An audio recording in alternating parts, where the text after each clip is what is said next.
Second Landing by F. L. Wallace, writing as Floyd Wallace. Originally published in Amazing Science Fiction Stories, January 1960. Narrated by Tom Trussel. Earth was so far away that it wasn't visible. Even the sun was only a twinkle, but this vast distance did not mean that isolation could endure forever. Instruments within the ship intercepted radio broadcasts and, within the hour, early TV signals. Machines compiled dictionaries and grammars and began translating the major languages. The history of the planet was tabulated as facts became available. The course of the ship changed slightly. It was not much out of the way to swing nearer Earth. For days the two within the ship listened and watched with little comment. They had to decide soon. "We've got to make or break," said the first alien. "You know what I'm in favor of," said the second. "I can guess," said Ethaniel, who had spoken first. "The place is a complete mess. They've never done anything except fight each other and invent better weapons." "It's not what they've done," said Baal, the second alien. "It's what they're going to do with that big bomb." "The more reason for stopping," said Ethaniel. "The big bomb can destroy them. Without our help, they may do just that." "I may remind you that in 2 months, 29 days, we're due in Wilberforce," said Baal. "Without looking at the charts, I can tell you we still have more than 100 light years to go." "A week," said Ethaniel. "We can spare a week and still get there on time." "A week," said Baal, "to settle their problems. They've had 2 world wars in 1 generation. And that the 3rd and final one is coming up, you can't help feeling in everything they do." "It won't take much," said Ethaniel. "The wrong diplomatic move, or a trigger-happy soldier could set it off, and it wouldn't have to be deliberate. A meteor shower could pass over, and their clumsy instruments could interpret it as an all-out enemy attack." "Too bad," said Baal. "We'll just have to forget there ever was such a planet as Earth." "Could you forget so many people?" "I'm doing it," said Baal. "Just give them a little time, and they won't be here to remind me that I have a conscience." "My memory isn't convenient," said Ethaniel. "I ask you to look at them." Baal rustled, flicking the screen intently. "Very much like ourselves," he said at last. "A bit shorter, perhaps, and most certainly incomplete. Except for the one thing they lack, and that's quite odd. They seem exactly like us. Is that what you wanted me to say?" "It is. The fact that they are an incomplete version of ourselves touches me. They actually seem defenseless, though I suppose they're not." "Tough," said Baal. "Nothing we can do about it." "There is. We can give them a week." "In a week we can't negate their entire history. We can't begin to undo the effect of the big bomb." "You can't tell," said Ethaniel. "We can look things over." "And then what? How much authority do we have?" "Very little," conceded Ethaniel. 2 minor officials on the way to Wilberforce, and we run directly into a problem no one knew existed." "And when we get to Wilberforce, we'll be busy. It will be a long time before anyone comes this way again." "A very long time. There's nothing in this region of space our people want," said Ethaniel. "And how long can Earth last? 10 years? Even 10 months? The tension is building by the hour." "What can I say?" said Baal. "I suppose we can stop and look them over. We're not committing ourselves by looking." They went much closer to Earth, not intending to commit themselves. For a day they circled the planet, avoiding radar detection, which for them was not difficult, testing and sampling. Finally, Ethaniel looked up from the monitor screen. "Any conclusions?" "What's there to think? It's worse than I imagined." "In what way?" "Well, we knew they had the big bomb. Atmospheric analysis showed that as far away as we were." "I know." "We also knew they could deliver the big bomb, presumably by some sort of aircraft." "That was almost a certainty. They'd have no use for the big bomb without aircraft." "What's worse is that I now find they also have missiles, range 1,000 miles and upward. They either have or are near a primitive form of space travel." "Bad," said Ethaniel, sitting there, wondering when it's going to hit them. Nervousness could set it off. "It could, and the missiles make it worse," said Bal. "What did you find out at your end?" "Nothing worthwhile. I was looking at the people while you were investigating their weapons. You must think something." "I wish I knew what to think. There's so little time," Ethaniel said.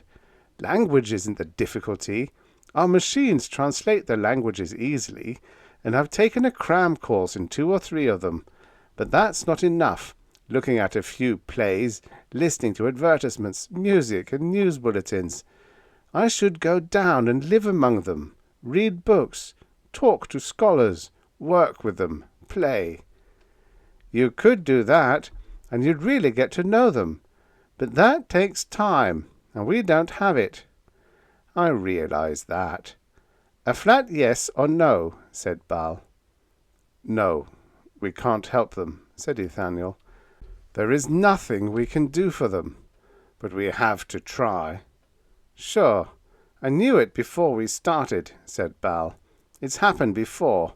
We take the trouble to find out what a people are like, and when we can't help them, we feel bad. It's going to be that way again." He rose and stretched. "Well, give me an hour to think of some way of going at it." It was longer than that before they met again. In the meantime, the ship moved much closer to Earth. They no longer needed instruments to see it. The planet revolved outside the vision ports. The southern plains were green, coursed with rivers. The oceans were blue, and much of the northern hemisphere was glistening white. Ragged clouds covered the pole, and a dirty pall spread over the mid-regions of the north. "I haven't thought of anything brilliant," said Ethaniel. "Nor I," said Bal. "We're going to have to go down there cold, and it will be cold." "Yes, it's their winter." "I did have an idea," said Bal. "What about going down as supernatural beings?" "Hardly," said Ethaniel. 100 years ago it might have worked. Today they have satellites. They are not primitives." "I suppose you're right," said Bal. "I did think we ought to take advantage of our physical differences." "If we could, I'd be all for it. But these people are rough and desperate. They wouldn't be fooled by anything that crude." "Well, you're calling it," said Bal. "All right," said Ethaniel. "You take one side and I the other. We'll tell them bluntly what they'll have to do if they're going to survive, how they can keep their planet in one piece so they can live on it." "That'll go over big. Advice is always popular." "Can't help it. That's all we have time for." "Special instructions?" "None. We leave the ship here and go down in separate landing craft. You can talk with me any time you want to through armed communications, but don't unless you have to." "They can't intercept the beams we use." "They can't, and even if they did, they wouldn't know what to do with our language. I want them to think that we don't need to talk things over." "I get it. Makes us seem better than we are. They think we know exactly what we're doing, even though we don't." "If we're lucky, they'll think that." Bal looked out of the port at the planet below. It's going to be cold where I'm going. You too. Sure we don't want to change our plans and land in the southern hemisphere? It's summer there. I'm afraid not. The great powers are in the north. They are the ones we have to reach to do the job. Yeah, but I was thinking of that holiday you mentioned. We'll be running straight into it. That won't help us any. I know. They don't like their holidays interrupted. It can't be helped. We can't wait until it's over. I'm aware of that, said Bal. Fill me in on that holiday. Anything I ought to know? Probably religious in origin. That so? It was religious a long time ago, said Ethaniel. I didn't learn anything exact from radio and TV. Now it seems to be chiefly a time for eating, office parties, and selling merchandise. I see. It has become a business holiday. That's a good description. I didn't get as much of it as I ought to have. I was busy studying the people, and they're hard to pin down. I see. I was thinking there might be some way we could tie ourselves in with this holiday, make it work for us. If there is, I haven't thought of it. You ought to know. You're running this one. Bal looked down at the planet.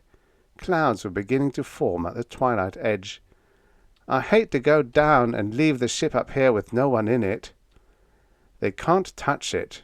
No matter how they develop in the next 100 years, they still won't be able to get in or damage it in any way.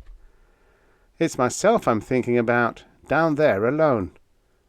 I'll be with you, on the other side of the earth. That's not very close. I'd like it better if there was someone in the ship to bring it down in a hurry if things get rough. They don't think much of each other. I don't imagine they'll like aliens any better. They may be unfriendly, Ethaniel acknowledged. Now he switched the monitor screen until he looked at the slope of a mountain. It was snowing, and men were cutting small green trees in the snow. I've thought of a trick. If it saves my neck, I'm for it. I don't guarantee anything, said Ethaniel. This is what I was thinking of. Instead of hiding the ship against the sun where there's little chance it will be seen, we'll make sure they do see it. Let's take it around to the night side of the planet and light it up. Say, pretty good, said Bal. They can't imagine that we'd light up an unmanned ship, said Ethaniel. Even if the thought should occur to them, they'll have no way of checking it. Also, they won't be eager to harm us with our ship shining down on them. That's thinking, said Bal, moving to the controls. I'll move the ship over where they can see it best, and then I'll light it up. I'll really light it up. Don't spare power. Don't worry about that. They'll see it. Everybody on Earth will see it. Later, with the ship in position, glowing against the darkness of space, pulsating with light, Bal said, You know, I feel better about this. We may pull it off. Lighting the ship may be just the help we need. It's not we who need help, but the people of Earth, said Ethaniel. See you in 5 days. With that, he entered a small landing craft which left a faintly luminescent trail as it plunged toward Earth.